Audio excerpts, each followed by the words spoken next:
সর্বদলীয় বৈঠকে যাচ্ছে না 12 দলীয় জোট। এমনটাই একটু ধারণা করা হচ্ছিল যে যে ঘোষণাপত্র ইতিমধ্যে খসড়া প্রকাশিত হয়েছে তার ব্যাপারে শুধু 12 দলীয় জোট না, তাদের যে প্রধান মিত্র বিএনপিরও আপত্তি আছে এলডিপিও যাচ্ছে না বৈঠকে, 12 দলীয় জোটও যাচ্ছে না।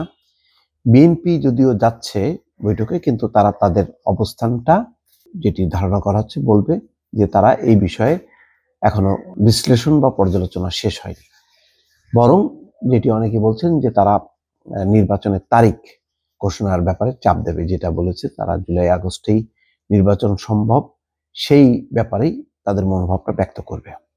এখন তাহলে ঘোষণাপত্রের বিষয়টা কি দাঁড়ালো? সর্বদলীয় যে বৈঠক, এমনিতেই জাতীয় পার্টিকে আমন্ত্রণ জানানো হচ্ছে না, আবার যাদেরকে আমন্ত্রণ জানানো হলো সেই 12 দলীয় জোট, এলডিপি, তারপরে লেবার পার্টি, তারাও বলছে যে তারা যাচ্ছে না।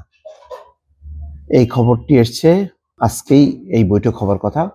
12 দলীয় জোট কেন যাচ্ছে না, কি কারণে যাচ্ছে না, সেটার ব্যাপারে তারা বিকাল 4টায় তারা সংবাদ সম্মেলন করে সেই বিষয়টি পরিষ্কার করবে। এখানে বলা হচ্ছে যে সময় 4টায় পুরানো পল্টনের জামান টাওয়ারে তারা সংবাদ সম্মেলন ডেকেছে 12 দলীয় জোট, ঠিক ওই সময় ফরেন সার্ভিস একাডেমিতে সর্বদলীয় বৈঠকটি হওয়ার কথা রয়েছে। জোটের শীর্ষ নেতারা বৃহস্পতিবার সকালে তাদের বৈঠকে অংশ না নেওয়ার কথা জানিয়ে বলেছেন, বৈঠকে না যাওয়ার সুস্পষ্ট যৌক্তিক কারণ রয়েছে।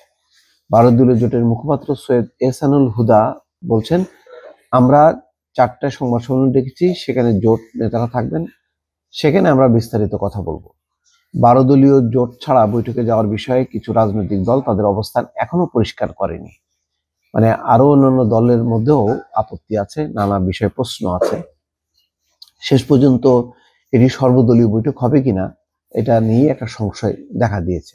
জুলাই গণঅভ্যুত্থানের ঘোষণাপত্র চূড়ান্ত করার লক্ষ্যে রাজনৈতিক দল এবং অন্যান্য অংশীজনের সাথে বৃহস্পতিবার সর্বদলীয় বৈঠক ডাকা হয়েছে, যেখানে অন্তর্বর্তী সরকারের প্রধান উপদেষ্টা ডক্টর মোহাম্মদ ইউনূসও থাকবেন। জানা গেছে, জুলাই গণঅভ্যুত্থানের ঘোষণাপত্রের বিষয়বস্তু নিয়ে বিএনপি ও তাদের আন্দোলনের শরিকদের দ্বিমত রয়েছে। বিএনপি সূত্র বলছে, সরকারের দেয়া খসড়া ঘোষণাপত্রের বেশ কিছু বিষয়ে দলটি একমত নয়।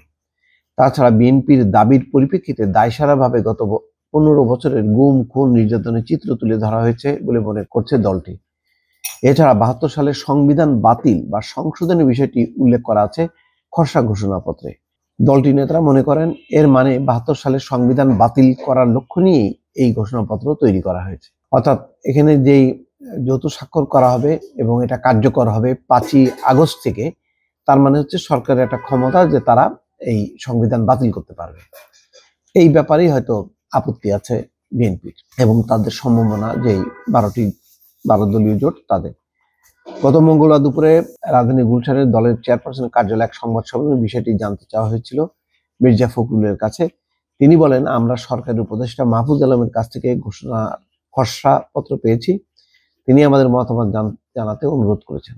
তিনি বলেন, বিষয়টি এত বেশি সংবেদনশীল ও গুরুত্বপূর্ণ যে একদিনের নোটিশে এটা করা সম্ভব নয়।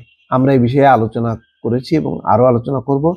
অন্যান্য দলের সাথে এই বিষয়ে আলোচনা করতে হবে। শুধু তাই নয়, সংবিধান বিশেষজ্ঞ যারা আছেন তাদের সাথেও কথা বলতে হবে, কারণ সংবিধানের ব্যাপারেও বহু কথা আছে যেগুলো আমাদের দেখতে হবে। দলটির নেতারা জানান, মির্জা ফখরুল ইসলামের এই বক্তব্যে বিএনপির অবস্থান উঠে এসছে, অর্থাৎ আজকের বৈঠকে বিএনপি যদি যায়ও তারা সেই কথাটাই বলে আসবে।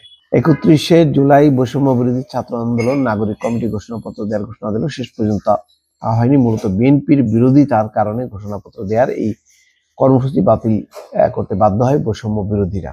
তারপরে যে এই খসড়া তৈরি করা হয়েছে, সেই খসড়ার যৌথ ঘোষণা, সেই ঘোষণার জন্য সর্বদলীয় বৈঠক, সেই বৈঠকের যে বিষয়বস্তু সেখানে আনা হয়েছে, তার সাথে বিএনপি একমত না, এটা বোঝাই যাচ্ছিল শুরু থেকেই। এবং দেখা যাচ্ছে যে তার যারা সমর্থক যেই দলগুলো, তারাও কিন্তু দ্বিমত করে এসছে। ফলে এখনো বাম গণতান্ত্রিক দল যারা, তাদের মনোভাব বোঝা যায়নি।